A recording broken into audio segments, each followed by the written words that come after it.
एवढे मोठे मोठे गंज याच्यावर ठेवल्या जातील.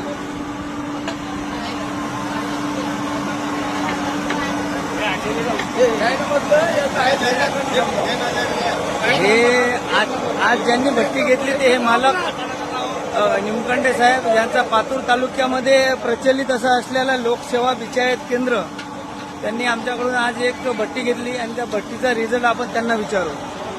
काय म्हणते भट्टीचा रिझल्ट साहेब? भट्टी चांगली आहे आणि कमी वेळात आम्हाला उपलब्ध करून दिल्याबद्दल 3D वेल्डिंग दिगंबर यांचे धन्यवाद. धन्यवाद.